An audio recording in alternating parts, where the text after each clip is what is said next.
कल्पना कीजिए, एक ऐसा युद्ध जहां न टैंक चलते हैं, न मिसाइल उड़ती है, लेकिन फिर भी दुश्मन थर-थर कांपता है। एक ऐसा युद्ध जो शब्दों से लड़ा जाता है। मंच होता है यूनाइटेड नेशंस, हथियार होते हैं लॉजिक, कॉन्फिडेंस और नॉलेज, और उस युद्ध के सेनापति होते हैं एस जयशंकर। ये कहानी है उस इंसान की जिसने दुनिया की सबसे बड़ी ताकतों को न सिर्फ जवाब दिया, बल्कि ऐसी भाषा में दिया कि सुनने वाला चुप रह गया। ये कहानी है भारत के सबसे शक्तिशाली, सबसे शांत, लेकिन सबसे घातक डिप्लोमेटिक वेपन की। इंडिया की फॉरेन पॉलिसी में बदलाव तब आया जब जयशंकर सिर्फ एक मिनिस्टर नहीं, बल्कि एक सोच बन गए। आज पूरी दुनिया में जब भी कोई भारत को नीचा दिखाने की कोशिश करता है, तो सबसे पहले याद आता है जयशंकर का कोई एक जवाब, जो उन्होंने पूरी दुनिया के सामने दिया था, बिना घबराए, बिना रुके और बिना कोई माफी मांगे। लेकिन सवाल ये है, क्या वो हमेशा से ऐसे थे? शुरुआत एक किताब से होती है।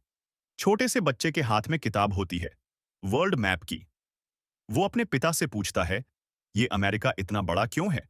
और पिता जवाब देते हैं, क्योंकि वो जानता है कि उसे कैसे बड़ा बनना है।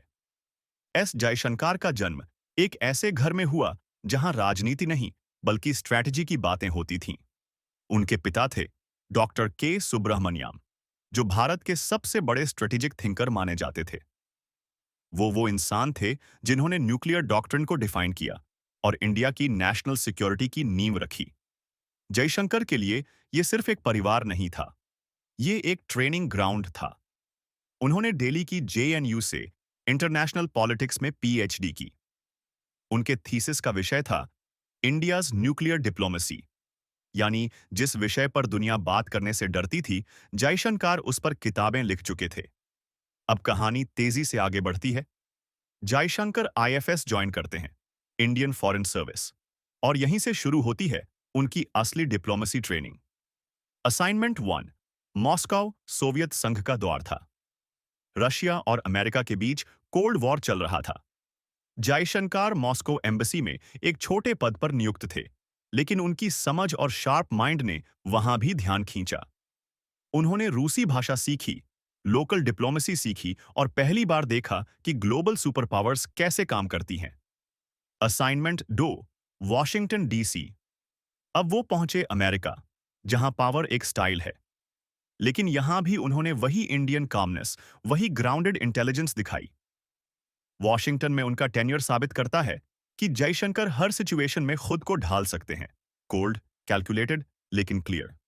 Assignment 3, Beijing, turning point. यहां से कहानी मोड़ लेती है।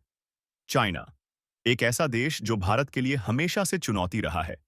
जयशंकर को एम्बेसडर बनाकर भेजा गया बेजिंग, उस समय जब चाइना अग्रेसिव फॉरेन पॉलिसी दिखा रहा था। और यहीं उन्होंने अपनी डिप्लोमेसी को एक नया रूप दिया। चाइना के साथ डायरेक्ट नेगोशिएशन, कल्चरल डिप्लोमेसी और बैक चैनल टॉक्स को उन्होंने अगले लेवल पर पहुंचाया। एक चाइनीज जर्नलिस्ट ने एक बार कहा था, Jaishankar doesn't blink, he speaks less, but when he does, it's precise and powerful. 2014, the big shift.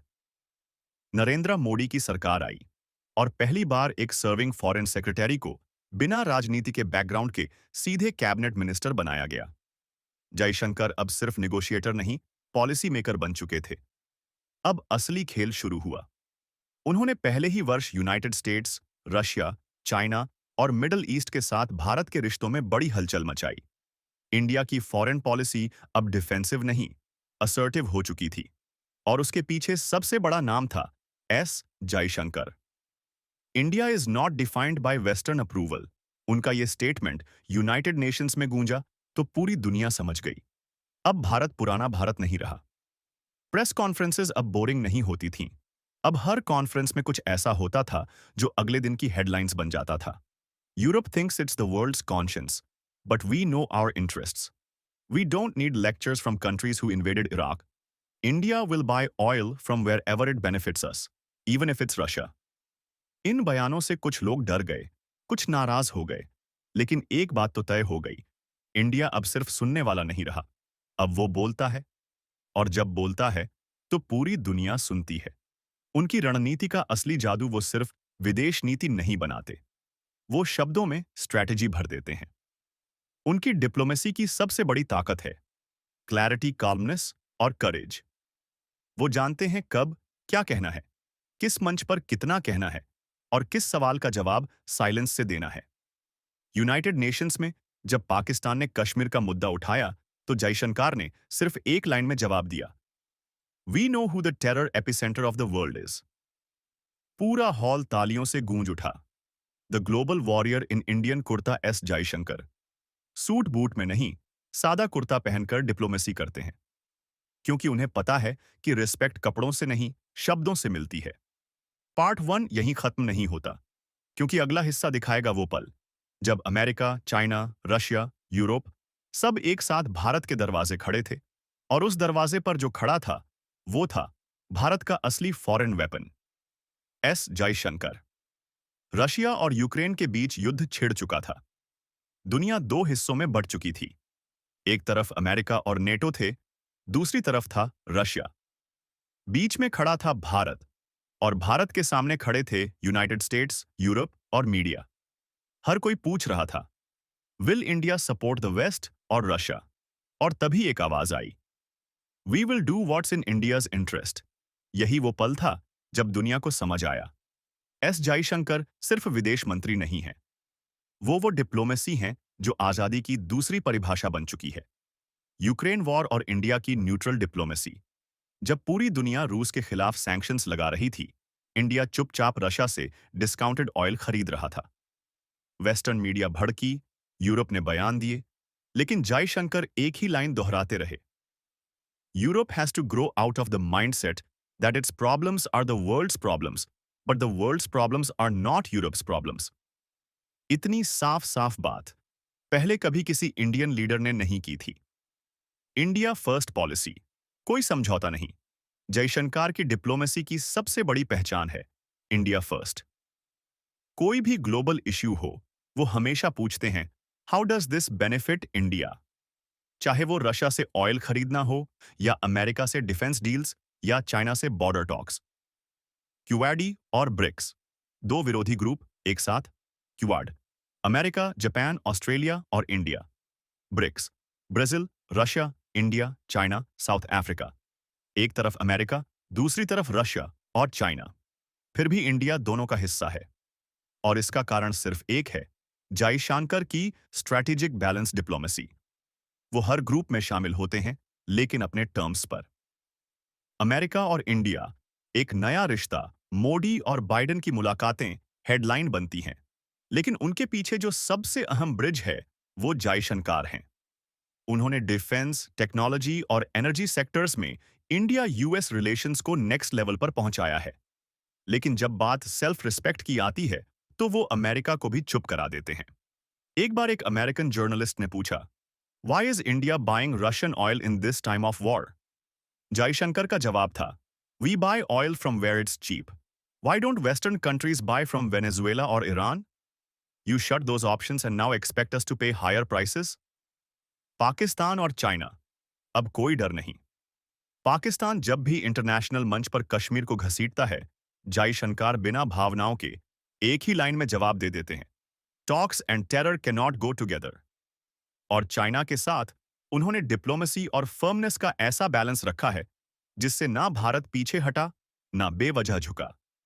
Galwan clash के बाद जयशंकर ने चाइना के फॉरेन मिनिस्टर से साफ कहा था, the relationship can not be normal if peace at the border is disturbed. Global South का champion, India का नया रोल। आज जब कोई अफ्रीकन देश या साउथ ईस्ट एशिया का छोटा नेशन मदद मांगता है, तो अमेरिका से पहले इंडिया पहुंचता है। क्यों? क्योंकि इंडिया अब सिर्फ एक रीजनल पावर नहीं रहा। इंडिया अब ग्लोबल साउथ की आवाज बन चुका है, और उस आवाज को शब्द देता है Jaishankar. West versus rest, India का नया रास्ता। वेस्टर्न नेशंस हमेशा मॉरल सुपीरियॉरिटी में विश्वास करते हैं, लेकिन जब जयशंकर ने यूनाइटेड नेशंस में कहा, When the rules-based order was under threat in Asia, nobody came to help, so don't expect lectures now. तो पूरी दुनिया समझ गई, इंडिया अब सुनने वाला नहीं, समझाने वाला बन चुका है। Personal discipline, military mindset. बहुत कम लोग जानते हैं कि जयशंकर की सुबह 4:30 बजे शुरू होती है। वो हर दिन बिना एक भी दिन छोड़े योगा करते हैं, लेटेस्ट ग्लोबल रिपोर्ट्स पढ़ते हैं और अपने हर सवाल का जवाब खुद ढूंढते हैं। उनका मानना है, discipline is the first layer of diplomacy. क्या वो प्राइम मिनिस्टर बन सकते हैं? ये सवाल कई बार पूछा गया है। Sharp mind, global respect, political loyalty और जीरो कंट्रोवर्सी। क्या ये वो गुण हैं जो किसी लीडर को अगला प्राइम मिनिस्टर बना सकते हैं? शायद। लेकिन एस जयशंकर के लिए असली लक्ष्य है इंडिया को उस मुकाम तक पहुंचाना जहां देश झुके नहीं, लेकिन किसी को झुकाए भी नहीं। जब एस जयशंकर ने साबित किया कि भारत झुकता नहीं, यूनाइटेड नेशंस का जनरल असेंबली चल रहा था। दुनिया की हर ताकत, अमेरिका, रशिया, चाइना, यूरोप, अपनी बातें रख रही थीं। इंडिया का नाम आया तो सबकी निगाहें एक इंसान पर टिक गईं। जयशंकर माइक पर आए, चश्मा ठीक किया, कुछ सेकंड का पॉज लिया और बोले, we are the voice of the global South and we don't need validation from anyone to stand tall. सन्नाटा। इतिहास में पहली बार किसी इंडियन मिनिस्टर ने इतने शांत लेकिन सटीक शब्दों में पूरी वेस्टर्न वर्ल्ड को मिरर दिखा दिया। और तभी साफ हो गया, अब इंडिया सिर्फ बोलता नहीं है, अब इंडिया की बात दुनिया सुनती है। इंडिया की नई पहचान, सॉफ्ट पावर से स्ट्रेटेजिक पावर। पहले भारत को ग्लोबल मंचों पर एक शांत देश की तरह देखा जाता था, जो बहुत बोलता नहीं, ज्यादा टकराता नहीं। लेकिन अब एस जयशंकर ने उस छवि को बदलकर रख दिया है। अब इंडिया को देखा जाता है एक ऐसे देश के रूप में जो बैलेंस बना सकता है, जो सैंक्शन से नहीं डरता और जो ग्लोबल इश्यूज में लीडरशिप ले सकता है। ब्रिक्स समिट में धमाकेदार जवाब। जब वेस्टर्न मीडिया ने पूछा, is India afraid of taking sides, Jaishankar ने कहा, we are not sitting on the fence, we are on our side and that side is called India. एक देश जिसने कभी वर्ल्ड पॉलिटिक्स में चुप रहना चुना था, अब वही देश लाउडली बोल रहा है और वो आवाज है जयशंकर की। यहां अगर आप भी मानते हैं कि जयशंकर भारत के सबसे ताकतवर डिप्लोमैट हैं, तो कमेंट में जरूर लिखिए इंडिया फर्स्ट। और ऐसे ही पावरफुल डॉक्यूमेंट्रीज के लिए सब्सक्राइब कीजिए द अनटोल्ड राइज। अमेरिका के सवाल पर जवाब जिसने यूएन हॉल को हिला दिया। एक जर्नलिस्ट ने कहा, how does India justify importing so much Russian oil? Jaishankar बोले, we will buy oil from wherever we get the best deal. Our population deserves affordable energy, not Western guilt. इतना दमदार जवाब कि खुद अमेरिकन प्रेस भी तारीफ करने लगी। चाइना से border talks, words sharper than weapons. जब गॉलवान क्लैश हुआ तो पूरी दुनिया को लगा इंडिया और चाइना के बीच युद्ध शुरू हो जाएगा। लेकिन असली युद्ध तब हुआ जब जयशंकर बीजिंग के फॉरेन मिनिस्टर से सीधे मिले। उन्होंने कहा, the border situation will define our relationship, no peace, no business. Diplomatic भाषा में ये एक अल्टीमेटम था। सऊदी अरेबिया, इजराइल, जापान, हर जगह इंडियन लीडरशिप, कभी फॉरेन पॉलिसी सिर्फ अमेरिका या रशिया पर निर्भर थी। अब इंडिया खुद हर रीजन में एक्टिव प्लेयर है। इजराइल पैलेस्टाइन इश्यू में भी, मिडिल ईस्ट एनर्जी पॉलिसी में भी, जापान के साथ इंफ्रास्ट्रक्चर डील में भी इंडिया अब नेगोशिएटर नहीं, डिसीजन मेकर बन चुका है। One nation, multiple powers. Modi और जयशंकर की जोड़ी, नरेंद्र मोदी को जिस एक इंसान पर सबसे ज्यादा भरोसा है, वो है जयशंकर। जब G20 में इंडिया ने प्रेसिडेंसी संभाली, जयशंकर। जब अमेरिका के साथ डिफेंस पैक्ट हुआ, जयशंकर। जब ग्लोबल साउथ की रिप्रेजेंटेशन की बात आई, जयशंकर। इंडिया के हर इंटरनेशनल विक्ट्री के पीछे जो दिमाग है, वो उनका है। Public connect. जब शब्द आम आदमी के दिल तक पहुंचे, जयशंकर सिर्फ लीडर्स के लिए नहीं बोलते, उनके शब्द आम भारतीय को भी गर्व से भर देते हैं। जब वो कहते हैं, the world lessons when India speaks and that's new India for you, तो हर देशवासी के रोंगटे खड़े हो जाते हैं। Diplomacy is not about agreeing, it's about standing for your interests. यह जयशंकर की फिलॉसफी है और यही फिलॉसफी भारत को वहां लेकर गई है जहां आज वो है, इंडिपेंडेंट, पावरफुल और ग्लोबल लीडर। दोबारा याद दिला दूं, अगर आपको लगता है कि जयशंकर की तरह ही भारत को हर जगह असर्टिव होना चाहिए, तो अभी कमेंट करें, भारत कभी नहीं झुकेगा। और चैनल सब्सक्राइब जरूर कीजिए, द अनटोल्ड राइज। क्या वो अगला प्रधानमंत्री बन सकते हैं? आज जो यूथ पढ़ रहा है, सोच रहा है, ग्लोबल अवेयरनेस रखता है, उनके लिए जयशंकर एक रोल मॉडल बन चुके हैं। उन्होंने कभी इलेक्शन नहीं लड़ा, लेकिन देश की सबसे महत्वपूर्ण इंटरनेशनल लड़ाइयां लड़ी और जीती अपने काम और शार्प माइंडसेट से। अगर कल को देश को कोई ऐसा लीडर चाहिए जो वर्ड से दुनिया जीत सके, तो क्या वो जयशंकर होंगे? समय बताएगा। जब दुनिया पूछती है, इंडिया का असली हथियार क्या है? तो जवाब अब सिर्फ टेक्नोलॉजी, आर्मी या इकोनॉमी नहीं होता। अब जवाब होता है एस जयशंकर। जब एक डिप्लोमैट लेजेंड बन गया, यूनाइटेड नेशंस के जनरल असेंबली हॉल की दीवारों ने बहुत सी आवाजें सुनी हैं। वॉर अनाउंसमेंट्स, पीस प्रपोजल्स और कभी-कभी खामोशी भी। लेकिन जो गूंज उन्होंने 21वीं सदी में महसूस की, वो किसी सुपर पावर के लीडर की नहीं थी। वो आवाज थी, एक शांत लेकिन दृढ़ आवाज, एस जयशंकर की। आज दुनिया जयशंकर को एक डिप्लोमैट, मिनिस्टर या नेगोशिएटर के रूप में जानती है। लेकिन अगर आप ध्यान से देखें, तो ये कहानी सिर्फ फॉरेन पॉलिसी की नहीं है। ये उस इंसान की कहानी है जिसने ग्लोबल पावर स्ट्रक्चर्स को सवालों के कटघरे में खड़ा कर दिया। जिसने दिखाया कि अगर शब्दों में आत्मविश्वास हो, तो वो टैंक्स और मिसाइल्स से भी बड़ा असर डाल सकते हैं। शुरुआत परंपरा तोड़ने से होती है।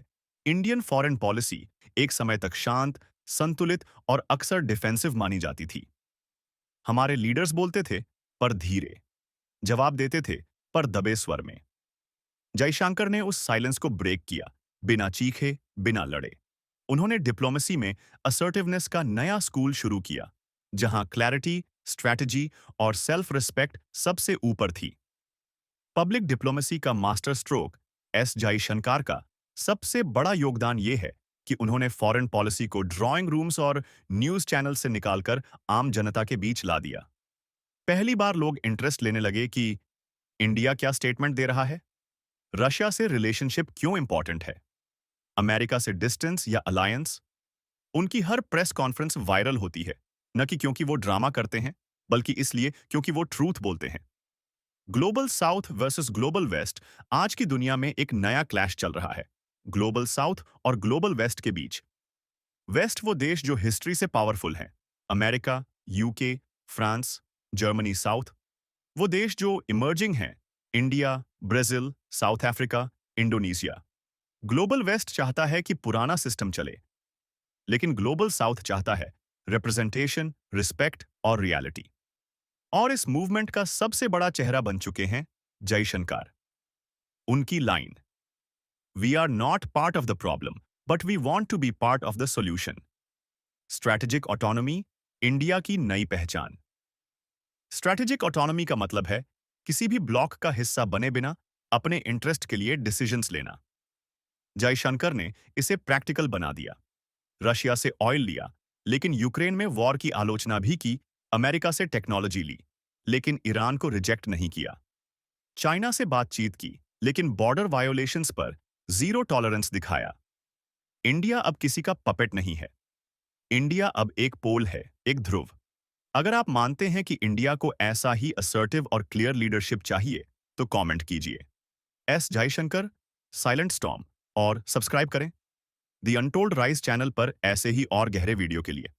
क्वाड और I2U2 इंडिया के लिए अलग अलग मंचों पर बैलेंस बनाना। Quad India, US, Japan, Australia. I2U2 India, Israel, UAE, US. इन दोनों फोरम्स में इंडिया एक्टिव है। ये दिखाता है कि जयशंकर की फॉरेन पॉलिसी सिर्फ आइडियोलॉजिकल नहीं, बल्कि रियलिस्टिक है। उनकी सोच है engage all, trust few. Crisis में काम, जयशंकर का असली टेस्ट। कोविड क्राइसिस के समय दुनिया भर में पैनिक था, लेकिन वही समय था जब इंडिया ने वैक्सीन डिप्लोमेसी के जरिए दुनिया की मदद की। African Nations, small island Nations, even Europe, India ने मुफ्त वैक्सीन भेजे, और इसके पीछे स्ट्रैटेजी थी ह्यूमैनिटी के साथ साथ डिप्लोमेसी को आगे ले जाना। फॉरेन मीडिया से फेस ऑफ जब बीबीसी और अल जजीरा जैसे मीडिया आउटलेट्स ने इंडिया की पॉलिसीज पर सवाल उठाए, तो जयशंकर ने साफ कहा, you in the West must get over the idea that commentating on others is your birth right. उनकी आइज कांटेक्ट, शब्दों की टाइमिंग और मैसेज की पावर ने दिखा दिया, अब इंडिया की कहानी इंडिया ही सुनाएगा। एजुकेशन से एग्जीक्यूशन तक, एक परफेक्ट स्टेट्समैन जेएनयू में पीएचडी से लेकर वॉशिंगटन में पोस्टिंग तक, मॉस्को की निगोशिएशन से लेकर बीजिंग की कॉम्प्लेक्सिटीज तक, हर जगह जयशंकर ने खुद को प्रूव किया। और अब वो सिर्फ एक्सटर्नल अफेयर्स मिनिस्टर नहीं हैं, वो एक आइडियोलॉजी हैं। क्या इंडिया को ऐसे और लीडर्स चाहिए जो काल्म हो, लेकिन क्लियर हो, जो विजनरी हो, लेकिन प्रैक्टिकल भी, जो साइलेंस में स्ट्रैटेजी ढूंढ सके और समय आने पर बोलने से न हिचके? तो जवाब है हाँ। और जब तक जयशंकर जैसे लीडर्स हमारे साथ हैं, इंडिया की वॉइस कभी दबाई नहीं जा सकती। And message. एस जयशंकर कोई पॉपुलर सेलेब नहीं, कोई इमोशनल लीडर नहीं, लेकिन वो उस नींव का हिस्सा है जिस पर न्यू इंडिया की ग्लोबल इमेज बन रही है। और जब फ्यूचर हिस्टोरियंस लिखेंगे कि 21वीं सदी में भारत कैसे सुपर पावर बना, तो एक नाम बोल्ड लेटर्स में होगा, एस जयशंकर।